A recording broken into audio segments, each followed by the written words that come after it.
It's time to check your money with America's Money Maven, Vicki Brackens.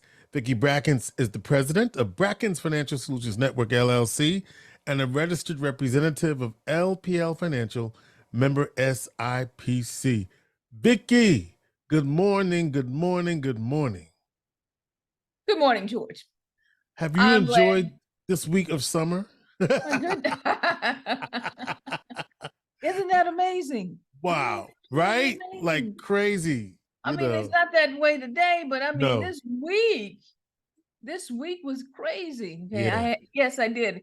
And it started all in last week and just kept going and going and getting better and better. And I'm so, so pleased. And, it makes this transition into what was probably going to be fall feel a lot better, because we know we got a few extra days there. So George, let me see how I'm going to say this. Usually when I come on and I talk to everyone, it's really about to give you some steps and action steps to take around the things that in life, as far as our finances, that we need to follow through on.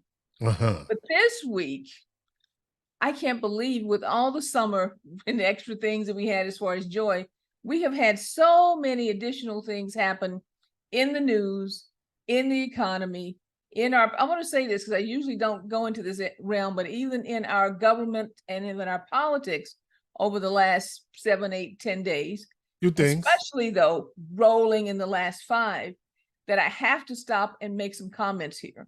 Go ahead. But I don't necessarily have what I would call solutions. I probably have more questions and maybe a little bit of guidance at the end, but most of all from you, George, I need some conversation after I outline some of the things that have happened. So first of all, last week, as you know me, I was hedging a little bit in our conversation last week because we had just gotten really not even full details on the last minute compromise that took place there in the Congress and was signed by the president, and it was passed through the Senate and signed by the president as far as keeping the government funded. Right. Happened almost what you would really call in the middle of the night. At the last minute. At the last minute. So when we came on air, I didn't have enough details to feel really comfortable about saying much of anything. In fact, I don't think I said anything about that happening just a few hours before we actually came on air. But what ended up happening is we got a 45-day, what they call a continuing resolution, which was basically, we are going to continue to keep everything moving, but we're only going to do it for a certain period of time, which ended up being about 45 days. And 45 days was the compromise to give everyone more time to work out this budget and make sure that everything stayed afloat as far as keeping the government going. And so we thought, okay, cool. 45 days is a little short, but all right, okay, at least we're not going to have, on Monday morning, everything rolling off the cliff. Well, I thought that was probably going to be looked at as a good thing. But right behind that, right behind it, we ended up having a no confidence vote from members of a particular portion of the Republican segment that resulted in the loss of the Speaker of the House. But then I looked at the details, and all the Democrats joined that particular radical subset of the Republican Party to make sure that the Speaker of the House was vacated. So at this point in time, today, we have no Speaker of the House. That means 1/3 of the federal government, or a federal governing body, I should say, now has no leadership, which means work comes to a halt until we get new leadership. Okay. Guess what? That's never happened before, by the way. So I can't even go back into history and tell you, well, here's the next step. Yeah. But it happened because of, I believe they put this rule in. I think wasn't, maybe I'm wrong about this, but wasn't Kevin McCarthy hoisted by his own petard? I mean, didn't he put that? Ooh, big word. Whoa. Journalistic word. Okay, go for it, George.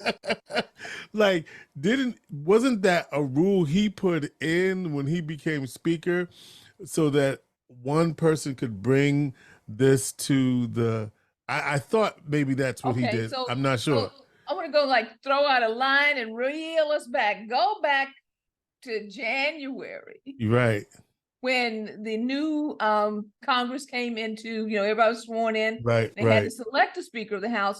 If you recall, there were 15 votes. Yes. 15 times that they tried to elect the Speaker of the House, and McCarthy was making all kinds of compromises all over the place in order to get the votes that he needed. Talk to me. Let's go. Okay. And there was one particular time frame where he and Matt Gaetz, if you remember, got into fisticuffs on the floor. Okay, that was the big news. And they came to this kind of compromise that allowed for that last vote to come in. And that last vote that came in was this vacating resolution that would allow for one member of the House to call a no confidence vote, versus in the past, as my understanding is, it was 5 members had to do this. Now it was only 1. And that's what came back to, what was that word you used? Hoisted by his own petard. Hoisted by his own party. But here's the part that's really confusing. There needed to be X number of votes in order to do this. Not one person could bring it to the floor, but that one person couldn't cause him to be hoisted. You needed to have a majority vote. And the Democrats joined with the Republican segment that was bringing this vacating resolution to the floor, and they voted with them and they got rid of McCarthy. All right, I'm not in the back rooms. I don't know all the details. I just see this on the surface. This is what happened. You just what give happened? Right. Okay, and I'm going who was that? Arsenio Hall? Okay. So I'm gonna move forward. Things that make you want to go home. Yeah. Things that make you want to go home. Here's the part that is absolutely mind-boggling to me. I missed this the first time. And during one of the votes that Gaetz brought to the floor, he nominated Donald J. Trump as Speaker of the House. Yep. I didn't remember that. Today, the former president is being nominated to become the new Speaker of the House. Yeah. This afternoon, okay. Today, and when I say today, I mean during the week, okay, as far as right now, on the floor or placed on the floor was the former president to become Speaker of the House. You mean the 4-time indicted, twice? No, 91 time indicted, and whatever that. No, okay. Yes. No, twice impeached. That one. Yes. Okay. So yes, you're right. Whoever's listening to me, Vicki's typically not into politics. But here, let me tell you why I'm going there. I'm going to go to a few other things that are happening. But always remember, what do I say? Everything is connected. There are things that are happening that are part of this process as far as power and control that are unwinding in ways that we've never seen before. And why is that important? Because the last thing the market and the economy likes is craziness, is uncertainty, is outside the regular norms, is not being able to predict and understand what's going on. So what has happened this week also? For the first time in 16 years, U.S. Treasury yields are at their highest level. What is a treasury? Treasury is basically what we call bonds. Treasuries are the lifeblood of the economy. Treasuries are how we get funding for everything, how we pay for Social Security, and you say, well, yields are at their highest level. That should be good. It should be. Maybe not, because you have to realize the relationship in bonds and treasuries is an opposite relationship. Go back to years ago, we talked about before. Right. Opposite relationships in the fact that as treasury yields go up, pricing, value goes down. Everything starts to cost more and more and more as treasury yields go up. And treasury yields are always an indication of upside down, topsy-turvy, unnerving types of actions that are happening in the economy. Having a government that is frozen, having a government that has such discord, having a government action that is so outside the norm is driving uncertainty into the market in ways that even I did not expect. I did not expect to have this. Now, is it legal?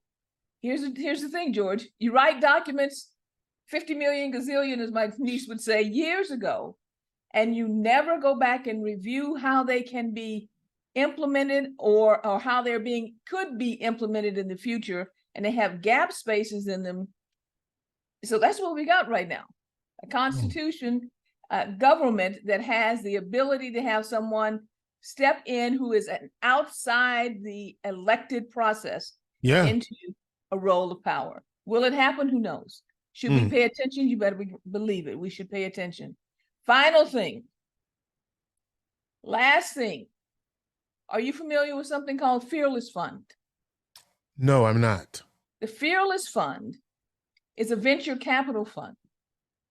A venture capital fund which is used to create capital for building new businesses. The Fearless Fund was designed by two Black women, to make sure that. Now I know what you're going to say. Yeah. Okay. When you said the two Black women, I got it right away. Because I said it to you. I said, well, look at this. Okay? But no, I got it now. I know where you're going now. Okay. I know where you're going. The courts have basically put a injunction that they cannot function because they're being challenged by the same Atlanta-based institution, that challenged affirmative action and won because of the fact that the fund was designed for empowering and providing funding specifically for Black business owners, Black female business owners. And what does this say again? Here we are again, looking at something being perverted. Right. Okay, perverted from its original intent. So what are we going to do, George? What are we going to do? What are we going to do, George? Tell me, what do you think we should do? Vote. That's one. That's the one thing I can think of, because I know that is one way that we can make a difference. We got to also speak up. We got to let folk know. We got to talk about it. We can't be silent about it. And because you know what? You know the last thing I'm gonna say? What? We got to stay woke, because these things are happening right in front of our face, unabashedly and recklessly. And so that's what I think. Okay, so I'm going to go with you here, George. A, of course, we have to vote. B, of course, okay, I will say, you need to stay woke. Here's what I mean by woke here.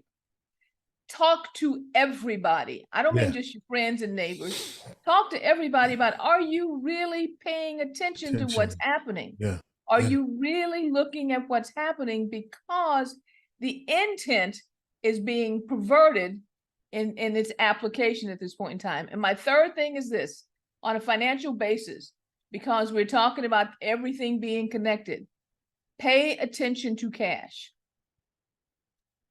Pay attention to cash. So the cash that you have lying around right now, in all situations, no matter what they are, there's always an advantage. Remember, I always talk about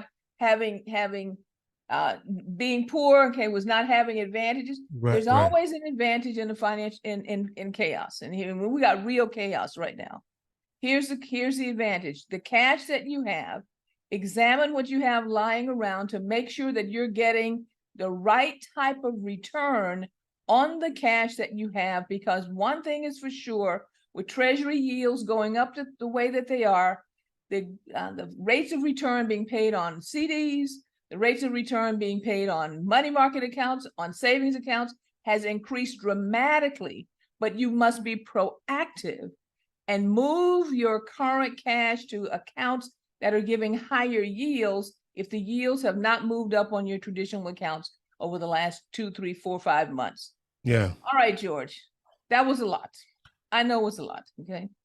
But in all fairness, Vicki couldn't sit around and be quiet anymore. These things are way beyond the pale. Okay? Yeah.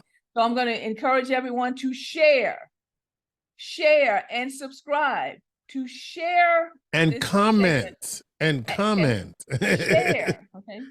And make sure that if you have any questions, feel free to call me at area code 315-930-4499.